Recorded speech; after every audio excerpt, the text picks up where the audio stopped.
तो हमारे पास यहाँ पर जो करंट डेंसिटी है, बेसिकली इलेक्ट्रिक करंट की जब हम बात करते हैं ना, तो हम मैक्रोस्कोपिक थिंग्स में भी बात करते हैं, लेकिन जो करंट डेंसिटी है ना, जब हम माइक्रो लेवल्स पे चेक करते हैं कि चार्ज का जो फ्लो है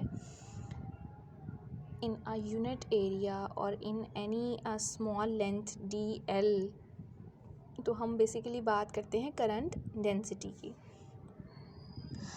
अब यहाँ पर देखें कि relation between current density and drift velocity. तो ड्रिफ्ट वेलोसिटी, अगर मैं यहाँ पर एक कंडक्टर ले लूँ, ठीक है, कंडक्टर या वायर ले लूँ जिसकी लेंथ मेरे पास क्या है, L है, उसका सरफेस एरिया या सरफेस एरिया वेक्टर जिसको कह लें वो A है, और यहाँ पर ये जो ड्रिफ्ट वेलोसिटी है वो इस तरफ है। ये किसकी ड्रिफ्ट वेलोसिटी है? ये उन इलेक्ट्रॉन्स की है। अगर मैं यहाँ पर नेगेटिव टर्मिनल, अगर करंट का फ्लो कुछ इस तरह से हो कि पॉजिटिव टू नेगेटिव, तो पॉजिटिव से नेगेटिव की तरफ तो इलेक्ट्रिक फील्ड जनरेट हो जाएगी ना जब करंट पास करेगा, लेकिन जो उसकी वजह से इलेक्ट्रॉन की ड्रिफ्ट वेलोसिटी थी, इलेक्ट्रॉन ने कहाँ से मूव करना है, उन्होंने तो नेगेटिव से पॉजिटिव की तरफ मूव करना है।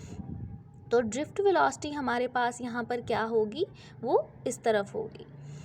तो ये याद रखना है कि करंट के हमेशा ड्रिफ्ट वेलोसिटी क्या होती है, ऑपोजिट डायरेक्शन में होती है।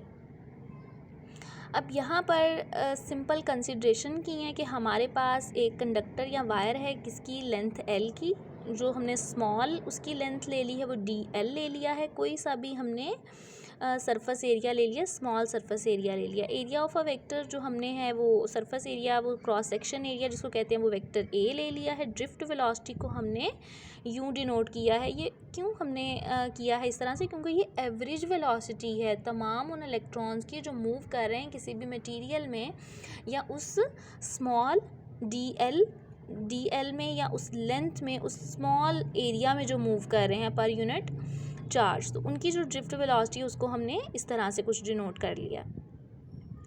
उसके बाद जो हमारे पास इलेक्ट्रॉन्स पर यूनिट वॉल्यूम वो हमारे पास n है।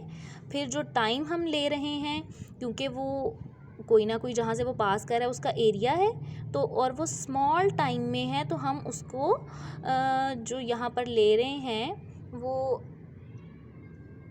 चेंज ऑफ टाइम स्मॉल ले रहे हैं ना, तो डेल ले रहे हैं और इनटू A ले रहे हैं। उसके बाद अगर डिस्टेंस देखा जाए, वो डिस्टेंस किसका है, उस इलेक्ट्रॉन का जो यहाँ से शुरू हुआ और यहाँ लास्ट तक गया किसी भी एरिया में से।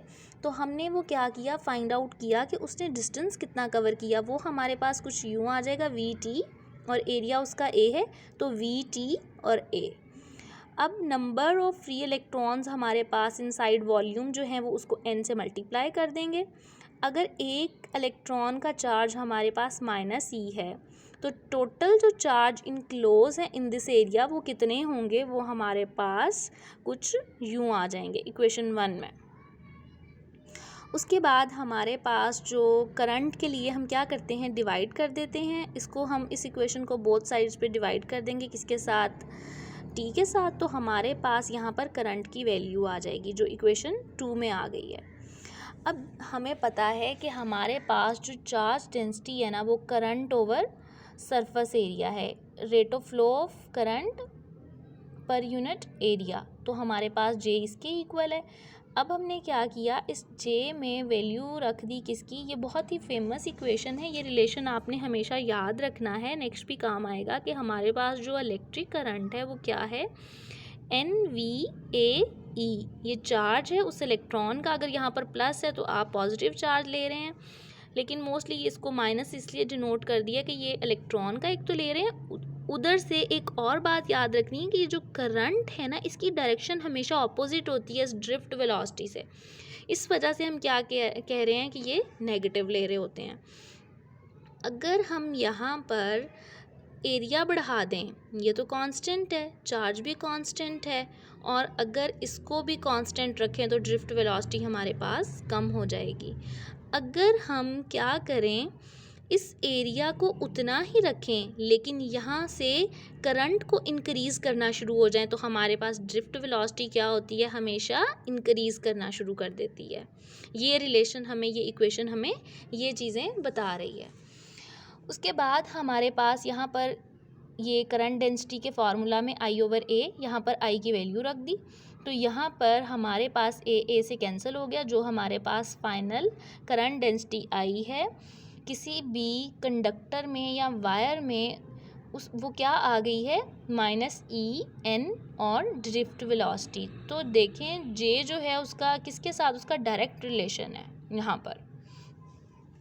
तो अब यहाँ पर छोटा सा एक क्वेश्चन है कि what is charge and charge carriers, ये आपने रीड आउट करना है कि चार्ज कैरियर्स क्या होते हैं और चार्ज क्या होता है, क्या डिफरेंस है इसमें। ये वैसे तो क्वेश्चन आपसे करना था क्लास में, लेकिन अब ऑनलाइन है तो अब आप इसको रीड आउट कर लेंगे।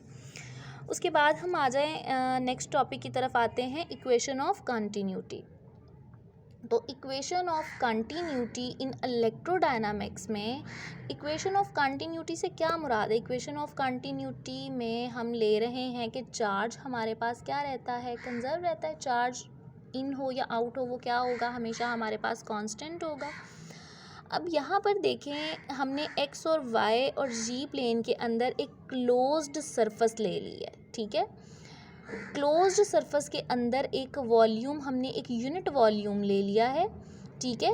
उसकी surface charge density D, total charge enclosed in a volume, तो ये हमारे पास रो आ गई। रो क्या है, surface charge density, surface charge density, volume charge density, ठीक है। वॉल्यूम चार्ज डेंसिटी ये आपने याद रखना है।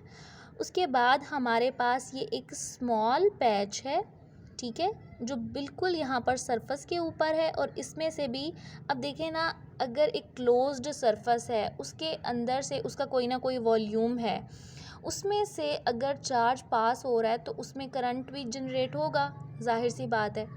तो हमने अब पता लगाना है कि equation of continuity in electrodynamics में क्या है जब हम उसको एक क्लोज्ड सरफेस में एक स्मॉल एलिमेंट को लेते हुए फाइंड आउट करते हैं। तो चार्ज हम कहते हैं यहाँ पे कंजर्व रहता है। अब यहाँ पर बेसिकली जो इक्वेशन ऑफ कंटिन्यूटी है वो हमें बताती क्या है, वो रिलेशन बताती है चार्ज डेंसिटी का, ठीक है, और करंट डेंसिटी का। तो चार्ज डेंसिटी और करंट डेंसिटी हमारे पास यहाँ पर वैसे यहाँ पर लिखा गया है चार्ज डेंसिटी, तो यहाँ पर आप इसको वॉल्यूम चार्ज डेंसिटी कर लीजिएगा, ठीक है। यहाँ पर वॉल्यूम चार्ज डेंसिटी, और ये हमें रिलेशन बताती है इस करंट डेंसिटी का और इस चार्ज डेंसिटी का। ये वॉल्यूम चार्ज डेंसिटी है, ठीक है, वॉल्यूम चार्ज डेंसिटी। तो वॉल्यूम चार्ज, ये इस यूनिट वॉल्यूम का है जो बिल्कुल ही हमने माइन्यूट सा इस क्लोज्ड सरफेस में लिया है, ठीक है। अब यहाँ पर देखें, कुछ हमने अजम्पशंस की हैं, ये आपने रीड आउट कर लेनी है, ये इस डायग्राम से बिल्कुल क्लियर हो रहा है हमें। अब देखें, हम कहते हैं कि करंट अगर फ्लो कर रहा है आउट ऑफ द एरिया, किस एरिया में से, इस एरिया में से, तो हमारे पास जो करंट आ जाता है वो हमारे पास है DI। क्योंकि स्मॉल एरिया है तो यहाँ पर हम उसको एक यूनिट एरिया ले रहे हैं, तो हम इसको DI कह रहे हैं, JNDA। अगर हम टोटल करंट को फाइंड आउट करें जो flowing out of the whole surface, तो हम क्या करेंगे, इसका दोनों तरफ इंटेग्रल ले लेंगे इस इक्वेशन का। तो हमारे पास कुछ इस तरह से आ जाएगा, I = J integral surface integral आ जाएगा J.N, ये क्या है हमारे पास यूनिट वेक्टर है, और DA, तो इक्वेशन 1 इसको कह दिया। अब देखें, हमने फाइंड आउट क्या करना है, हमने बेसिकली फाइंड आउट करना है रिलेशन किसका, करंट डेंसिटी का और वॉल्यूम चार्ज डेंसिटी का। तो वॉल्यूम का हमने करना है करंट डेंसिटी के साथ, तो हम सरफेस इंटीग्रल तो यहाँ पर ले ही नहीं सकते हैं। अब हमने क्या किया, इसके ऊपर डाइवर्जेंस थ्योरम अप्लाई कर दिया। डाइवर्जेंस थ्योरम हम कब अप्लाई करते हैं, जब हमारे पास सरफेस इंटीग्रल को सॉल्व करना इजी नहीं होता, तो हम वहाँ पर क्या करते हैं, डाइवर्जेंस थ्योरम को अप्लाई करते हैं। तो हमने अगर इस साइड पर डाइवर्जेंस थ्योरम अप्लाई किया तो डाइवर्जेंस ऑफ J dV, और यहाँ पे देखें सरफेस इंटीग्रल से ये वॉल्यूम इंटीग्रल में चेंज हो गया, तो ये हमारे पास इक्वेशन आ गई 2 आ गई। अब यहाँ पर देखें, अगर बात कर रहे हैं हम कि वो अमाउंट ऑफ चार्ज जो प्रेजेंट है किसी भी वॉल्यूम dV में, तो वो हमेशा हम क्या ले रहे होते हैं, वो चार्ज क्या होता है, रो dV, क्योंकि हमारे पास रो क्या है, Q/V total charge per unit volume. तो हम यहाँ पर क्या ले रहे होते हैं, रो dV को हमेशा कहते हैं Q के इक्वल है। तो यहाँ पर हम रो dV हमने टोटल चार्ज ले लिया, ठीक है, जो उसमें प्रेजेंट है। अब यहाँ पर देखें, अगर हम कह रहे हैं कि rate of decreasing of charge in a volume V, अगर मैं इस टोटल क्लोज्ड सरफेस में एक रफली कहती हूँ कि मेरे पास नंबर 10 है, Q मेरे पास क्या है 10 है, जो वो फ्लो आउट कर रहा है, बाहर की तरफ फ्लो कर रहा है, तो 10 था, फिर 9 हो गया, फिर 8 हो गया, फिर 7 हो गया, और फिर क्या हो गया 6 हो गया, 5 हो गया। तो बेसिकली कम ही हो रहा है ना, मेरे पास चार्ज क्या है वो डिक्रीज़ कर रहा है। तो अब जब उस क्लोज सरफेस में से हम चार्ज को फ्लो आउट कर रहे हैं, तो मेरे पास क्या होगा, rate of decreasing charge in volume V मेरे पास क्या आ जाएगा, I is equal to D, ये माइनस साइन किसको कर रहा है, डिक्रीज़ हो रहा है चार्ज, dQ/dt। तो यहाँ पर देखें हमने इसका क्या किया, सिंपल जो है यहाँ पर Q की जगह पे इसकी वैल्यू पुट कर दी रो dV इंटीग्रल के साथ। तो यहाँ पर इसको फर्दर सॉल्व किया, ये हमारे पास इक्वेशन 3 बन गई। अब इस क्योंकि हमने फाइंड आउट क्या करना था, हमने रो का और J का रिलेशन फाइंड आउट करना था। इक्वेशन ऑफ कंटिन्यूटी बेसिकली हमें यही बताती है ना कि करंट डेंसिटी और वॉल्यूम चार्ज डेंसिटी का हमारे पास रिलेशन क्या है। तो हमने क्या किया, अब इस I को और इस I को इक्वेट कर लिया, इक्वेशन 2 को और इक्वेशन 3 को हमने क्या किया, इक्वेट कर लिया। तो यहाँ पर अगर हम इसको इक्वेट कर लेंगे तो यहाँ पर ये देखें, सिंपल दोनों को इक्वेट किया तो हमारे पास कुछ इस तरह से आ गया। अब हमने क्या किया है, यहाँ पर सिंपल ये जो माइनस साइन था ना, बस इसको उठाकर वहाँ ले गए, क्योंकि ये भी वॉल्यूम इंटीग्रल था और ये भी वॉल्यूम इंटीग्रल था, दोनों को अब हम एक तरफ ले गए हैं, ठीक है। यहाँ पर क्या आ गया, ये ज़ीरो के इक्वल आ गया, dV हमने क्या कर लिया, कॉमन ले लिया। तो ये वाला जो रिलेशन है ये किसके लिए है, स्मॉल वॉल्यूम एलिमेंट के लिए है, ठीक है, dV के लिए है यहाँ पर। और यहाँ पर जो इक्वेशन यहाँ पर इक्वेशन 5 जो हमारे पास आ गई है, क्योंकि dV इक्वल नहीं है ज़ीरो के। अब यहाँ पर जो इक्वेशन आ गई इसको हमने क्या कह दिया, इक्वेशन ऑफ कंटिन्यूटी। अब इक्वेशन ऑफ कंटिन्यूटी में ये जो डाइवर्जेंस ऑफ J है ये हमें क्या बताता है, अगर इस टर्म को मैं उठा के इस तरफ ले जाऊँ तो ये नेगेटिव ऑफ नहीं हो जाएगा, रेट ऑफ चेंज ऑफ, ठीक है। तो बेसिकली डाइवर्जेंस ऑफ J हमें बताता है नेगेटिव टोटल जो उसमें वॉल्यूम चार्ज डेंसिटी है, नेगेटिव किसका, rate of negative volume charge density किसके इक्वल आ जाती है, डाइवर्जेंस ऑफ J के। तो ये एक्सप्रेशन हमारे पास क्या आ जाएगा, इक्वेशन ऑफ कंटिन्यूटी। जब हमने बात की एक स्मॉल एलिमेंट की जो किसी भी क्लोज्ड सरफेस में था, और जब उसमें से करंट को, जब हमने करंट डेंसिटी की बात की तो हमने कहा कि जब चार्ज ने मूव किया तो करंट तो जाहिर सी बात है उसमें जनरेट होगा ही होगा। तो यहाँ पर हम बात किसकी करें, करंट डेंसिटी की बात कर रहे हैं, क्योंकि हम किसकी बात करें, यूनिट वॉल्यूम की।